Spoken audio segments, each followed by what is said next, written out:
Buddy, here we go.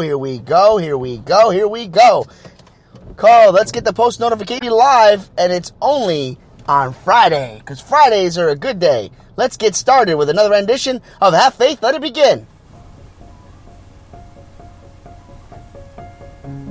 On June 16th, 2018, I launched this show, Have Faith, Let It Begin. Join me each and every weekday at 7:30 a.m. live, because this is a show all about faith, motivational topics, inspirational stories, personal testimony designed for you, the daily commuter.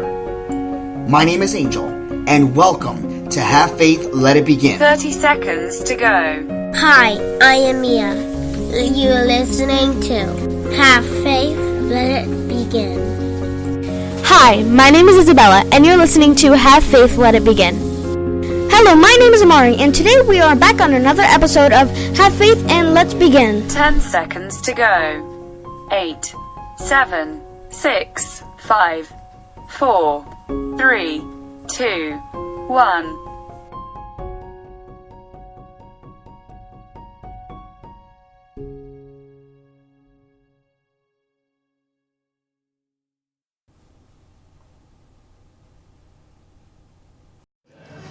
Hey, this is Freddie, and you're listening to Have Faith, Let It Begin.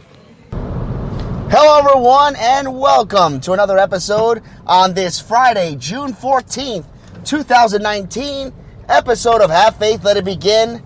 I am so happy to announce that I'm feeling really good. I'm feeling so much better, thanks to my wife, because she is off today, and she allowed me to take a break and sleep as long as I could. Of course, I still woke up in the middle of the night because of the baby, but I got at least 4 to 5 hours straight of sleep. And thanks to that good old NyQuil, definitely NyQuil helped out.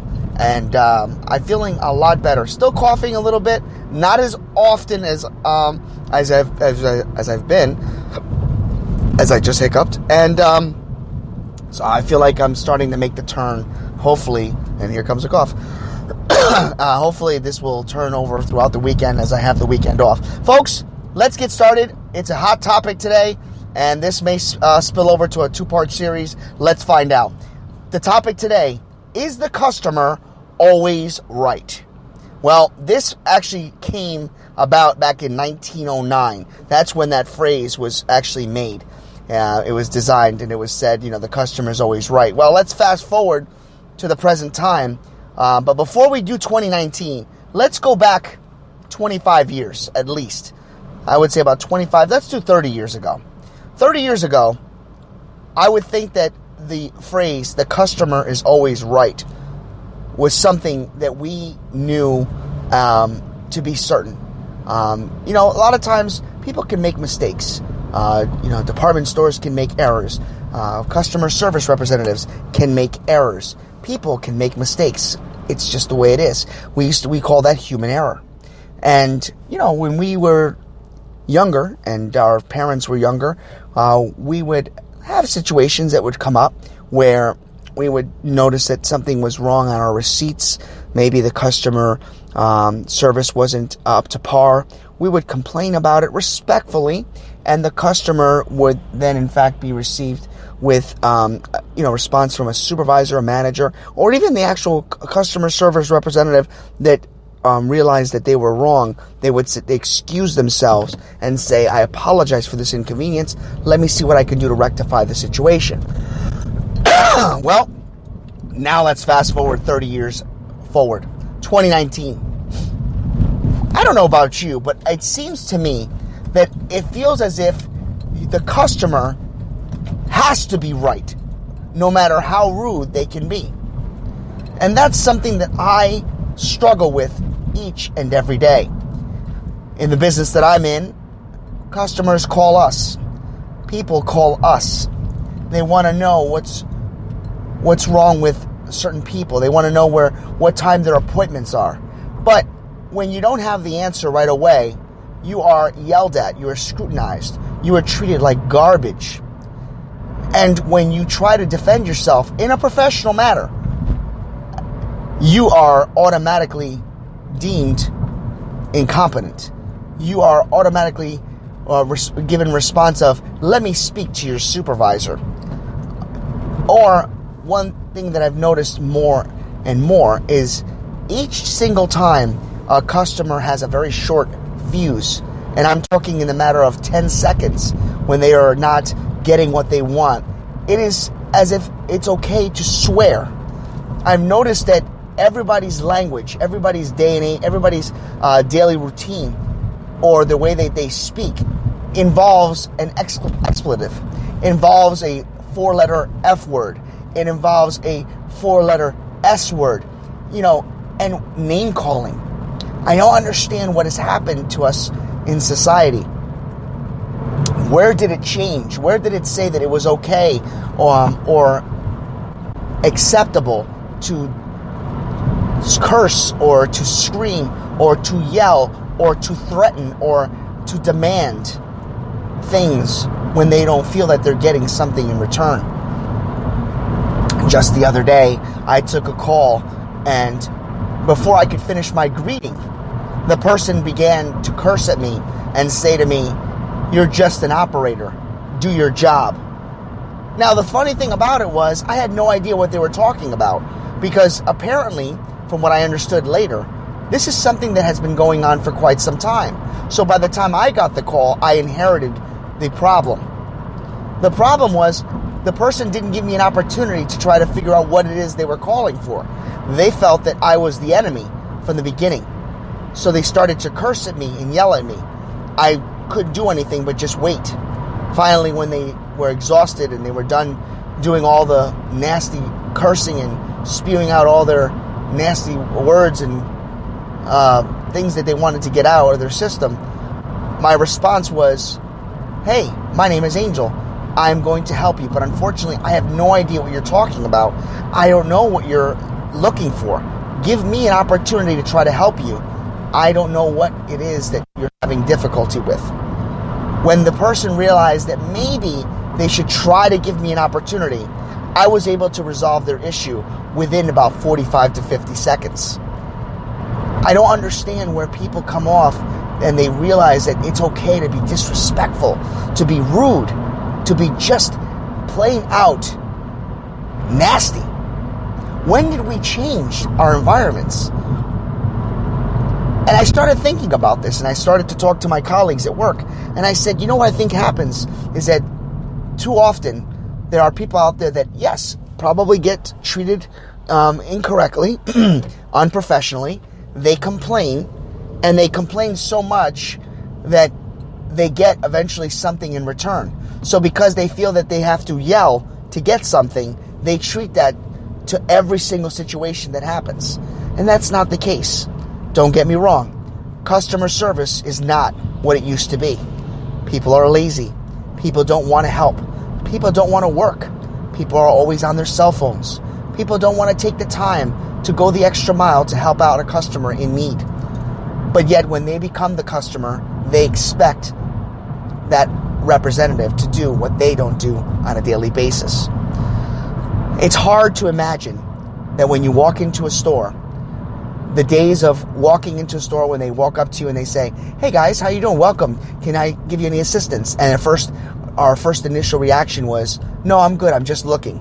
And then all of a sudden we'd look out for the person, reach out 10 minutes later, and then we'd ask them for some help. Those days are over. You walk in a department store, they don't even come up to you and ask for assistance. They don't even want to bother. And if you do walk into a certain store or a place like, hardware stores or Lowe's or places like, what's the other one? If it's not Lowe's, Home Depot. You have a hard time looking and finding people, for that matter. That's the problem. The only time that you are bombarded are in a place where there is a sales commission.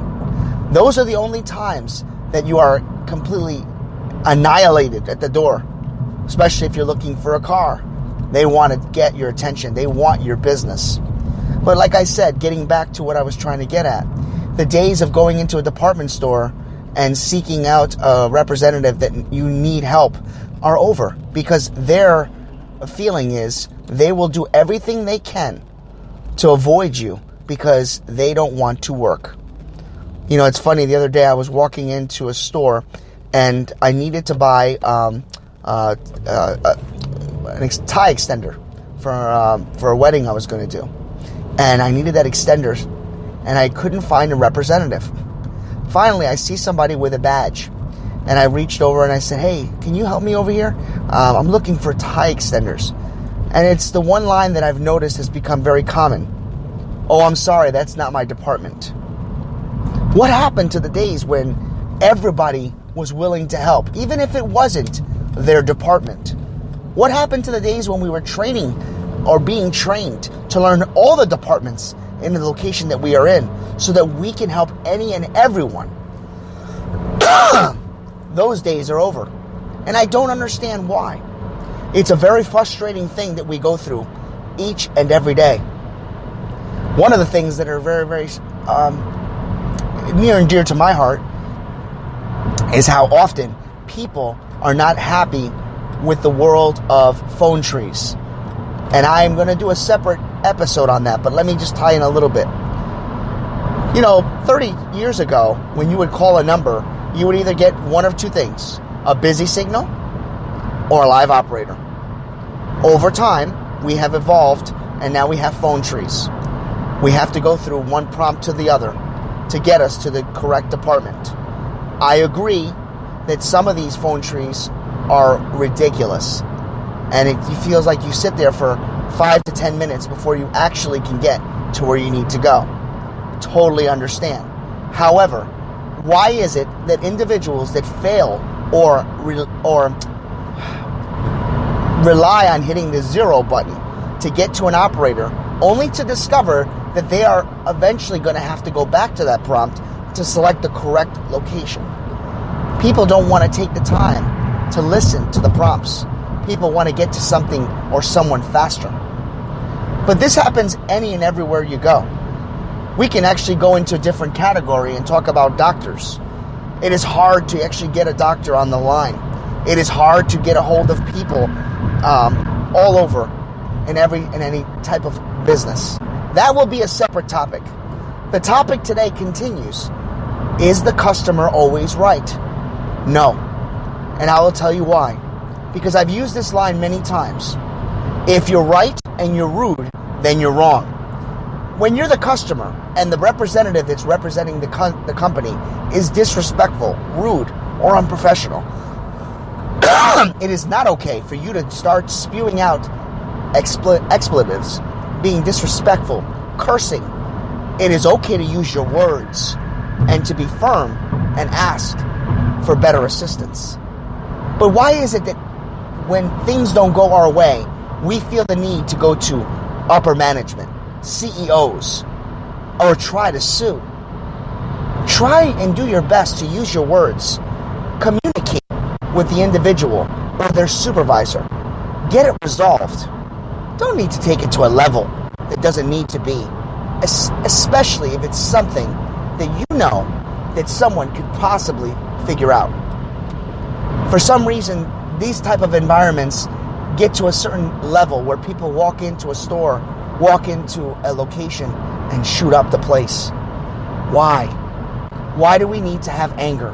Why is it that we need to continue to show this negative part of the world?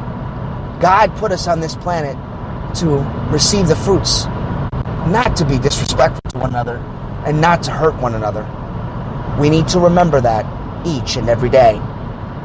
My prayer for everyone is this: as you go out into your daily routine, as you go out into your workplace, as you interact with people in sales, in department stores, in retail, give them an opportunity to try and be professional. If they're not, firmly explain to them that they're not being professional. Firmly explain to them that you'd rather deal with someone more professional than them. And if you need to take it to the next level, then do it. No reason to go and stoop to their level and be disrespectful, rude. Because once you become rude, then you become wrong. We're going to continue this topic on Monday with a part 2 of Is the Customer Always Right? And I'm asking each and every one of you to send us out a story or two about altercation or a situation that you have had with representatives, with you, the customer. I'd love to read them on the air. I hope you enjoy your Friday, your Saturday, and your Sunday. For Have Faith, Let It Begin. My name is Angel. God bless you, and have a great weekend. Thank you for listening to another episode of Have Faith, Let It Begin. That's right, Ariel. We're done with another show. And it's always great to have this show with you, my love. You know, we're going to encourage each and every person to listen to our show every single weekday. That's right, you and I are going to help change the world. Do you think that you can do that for me? Huh? Yeah, you know you can. She does. We want to let you know, and yes, we encourage you to listen to our show each and every weekday, and it's going to be live at 7:30. Make sure you're subscribed to our show. Make sure you get ready, fasten those seatbelts, because Ariel and I and my family are going to bring you a new topic, a new story each and every day, right? Isn't that right, Ariel? Yeah. And she's smiling at me. Guys, enjoy your day. Don't forget, everybody, we are available on our webpage, HaveFaithLetItBegin.com. And if you haven't had a chance, just subscribe to us. We would love to have you part of the family. Don't forget, you can email me at angel@HaveFaithLetItBegin.com. And as always, have faith and let it begin. God bless you.